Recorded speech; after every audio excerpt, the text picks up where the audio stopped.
पुरी धाम में भगवान जगन्नाथ की महिमा अनंत है। कहा जाता है कि वे केवल मंदिर में विराजमान देवता नहीं हैं, बल्कि अपने भक्तों के लिए साक्षात जीवंत करुणामूर्ति हैं। उनकी कृपा कब, किस रूप में और किस पर बरस जाए, यह कोई नहीं जानता। सदियों पहले ओडिशा के एक छोटे से गांव में माधव नाम का एक निर्धन ब्राह्मण रहता था। उसके पास धन नहीं था, संपत्ति नहीं थी, लेकिन उसके हृदय में भगवान जगन्नाथ के प्रति अटूट प्रेम था। वह प्रतिदिन सुबह उठकर स्नान करता, भगवान का नाम जपता और उनके दर्शन की इच्छा करता। कई बार उसके पास भोजन के लिए अन्न भी नहीं होता था, फिर भी वह शिकायत नहीं करता था। उसका विश्वास था कि जगन्नाथ अपने भक्तों की हर बात जानते हैं। वर्षों तक उसने भगवान की भक्ति की, लेकिन कभी उनसे कुछ नहीं मांगा। उसके लिए भगवान का नाम ही सबसे बड़ा धन था। गांव वाले उसकी गरीबी देखकर आश्चर्य करते थे कि इतना निर्धन व्यक्ति फिर भी इतना प्रसन्न कैसे रह सकता है। माधव मुस्कुराकर कहता, जिसके पास जगन्नाथ हैं, उसके पास सब कुछ है। एक दिन माधव के मन में पुरी जाकर भगवान जगन्नाथ के दर्शन करने की तीव्र इच्छा जागी। उसने सोचा कि जीवन का क्या भरोसा, पता नहीं फिर अवसर मिले या नहीं। उसके पास यात्रा के लिए पैसे नहीं थे, लेकिन विश्वास बहुत बड़ा था। उसने गांव वालों से थोड़ी सहायता ली और पैदल ही पुरी की ओर चल पड़ा। कई दिनों तक वह जंगलों, नदियों और कठिन रास्तों से होकर यात्रा करता रहा। कभी किसी ने भोजन दे दिया, कभी भूखे पेट ही रात गुजारनी पड़ी, लेकिन उसके होठों पर हमेशा जय जगन्नाथ का नाम रहता। आखिर कई दिनों की कठिन यात्रा के बाद वह पुरी पहुंच गया। जैसे ही उसने मंदिर का शिखर देखा, उसकी आंखों से आंसुओं की धारा बह निकली। उसने भूमि पर दंडवत प्रणाम किया और कहा, प्रभु, आज आपने अपने इस दास को बुला लिया। मेरा जीवन धन्य हो गया। माधव कई दिनों तक पुरी में रहकर भगवान के दर्शन करता रहा। वह सुबह से शाम तक मंदिर के आसपास बैठकर भजन गाता और भगवान के स्वरूप को निहारता रहता। एक दिन मंदिर में खीर का विशेष भोग लगाया गया। उसकी सुगंध पूरे परिसर में फैल गई। जब माधव ने उस दिव्य सुगंध को महसूस किया, तो उसके मन में एक विचार आया। उसने सोचा, यह खीर कितनी स्वादिष्ट होगी जिसे स्वयं जगन्नाथ को अर्पित किया जाता है। लेकिन अगले ही क्षण उसने अपने मन को डांटा और कहा, मैं कितना मूर्ख हूँ। भगवान के भोग का स्वाद जानने की इच्छा भी नहीं करनी चाहिए। उसने तुरंत अपने मन को शांत कर लिया। उसने किसी से कुछ नहीं कहा, लेकिन उसके हृदय में क्षण भर के लिए खीर के स्वाद को जानने की इच्छा अवश्य जागी थी। भगवान तो अंतर्यामी हैं। वे भक्त के मन में उठने वाले सबसे सूक्ष्म भाव को भी जान लेते हैं। उस रात माधव मंदिर के पास एक छोटे से आश्रय में विश्राम कर रहा था। दूसरी ओर मंदिर में सभी सेवक अपने कार्य पूरे करके जा चुके थे। गर्भगृह के द्वार बंद हो चुके थे। चारों ओर गहरा सन्नाटा था। लेकिन उसी समय एक अद्भुत घटना घटी। भगवान जगन्नाथ ने अपने सिंहासन से उतरकर अपने भक्त की इच्छा पूरी करने का निश्चय किया। कहा जाता है कि भगवान के लिए कुछ भी असंभव नहीं है। वे अपने भक्तों के प्रेम के सामने स्वयं को भी भूल जाते हैं। जगन्नाथ ने दिव्य रूप धारण किया और मंदिर की रसोई की ओर बढ़े। वहां उन्होंने स्वयं दूध, चावल, चीनी और मेवे एकत्र किए। फिर अपने करकमलों से खीर बनानी आरंभ की।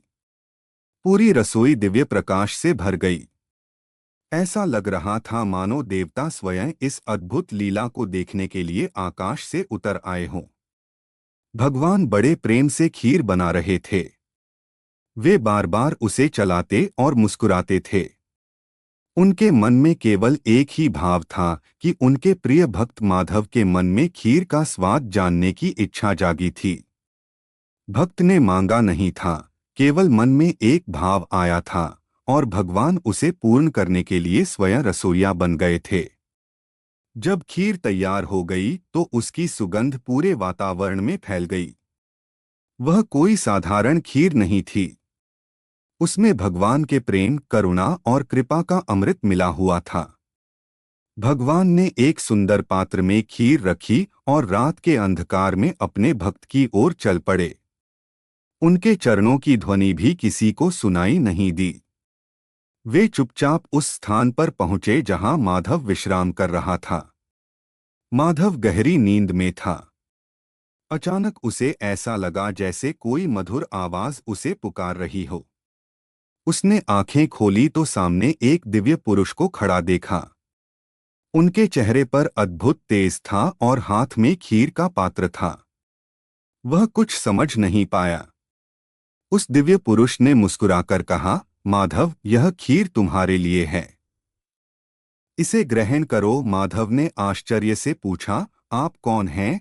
तब उस पुरुष ने कहा, जिसे तुम दिन रात पुकारते हो, मैं वही हूँ। यह सुनते ही माधव का शरीर कांप उठा। उसकी आंखों से आंसू बहने लगे। वह भगवान के चरणों में गिर पड़ा। लेकिन भगवान ने उसे उठाया और प्रेमपूर्वक खीर का पात्र उसके हाथ में दे दिया। उन्होंने कहा, भक्त की छोटी से छोटी इच्छा भी मेरे लिए महत्वपूर्ण है। माधव ने कांपते हाथों से खीर ग्रहण की। जैसे ही उसने पहला कौर मुंह में रखा, उसका हृदय आनंद से भर गया। ऐसा स्वाद उसने कभी अनुभव नहीं किया था। वह केवल दूध, चावल और चीनी का स्वाद नहीं था। उसमें भगवान के प्रेम का रस मिला हुआ था। हर कौर के साथ उसकी आंखों से आंसू बहते जाते थे। वह बार बार भगवान को देखता और सोचता कि क्या यह सपना है या वास्तविकता। भगवान उसके सामने खड़े मुस्कुरा रहे थे। जब माधव ने खीर खा ली तो उसने पात्र को अपने माथे से लगा लिया। उसका मन पूरी तरह भक्ति और आनंद में डूब चुका था। उसे लग रहा था कि संसार की सारी संपत्तियां भी उस खीर के एक कण के बराबर नहीं हैं। उसी समय मंदिर के कुछ सेवकों को आश्चर्य हुआ कि भगवान के भोग का एक विशेष पात्र अपने स्थान पर नहीं है। सुबह होते ही खोज शुरू हुई। कई लोगों ने मंदिर के आसपास खोजबीन की। अंत में वे उस आश्रय तक पहुंचे जहां माधव बैठा हुआ भगवान का नाम जप रहा था। उसके पास वही पात्र रखा था। सेवकों ने उसे देखकर पूछा, यह पात्र तुम्हारे पास कैसे आया? माधव ने पूरी घटना बता दी। पहले तो किसी को विश्वास नहीं हुआ। लेकिन जब मंदिर के प्रधान पुजारी ने रात में देखे गए एक दिव्य स्वप्न का वर्णन किया, तब सब स्तब्ध रह गए। स्वप्न में स्वयं भगवान जगन्नाथ ने कहा था, मैंने अपने भक्त माधव को खीर दी है। उसे परेशान मत करना। यह बात पूरे पुरी नगर में फैल गई। लोग दूर दूर से माधव को देखने आने लगे। लेकिन माधव के मन में किसी प्रकार का अहंकार नहीं आया। वह बार बार कहता, यह मेरी महिमा नहीं है, यह मेरे प्रभु की करुणा है। मैं तो एक साधारण भक्त हूँ। लोगों ने देखा कि भगवान सचमुच अपने भक्तों के लिए कुछ भी कर सकते हैं।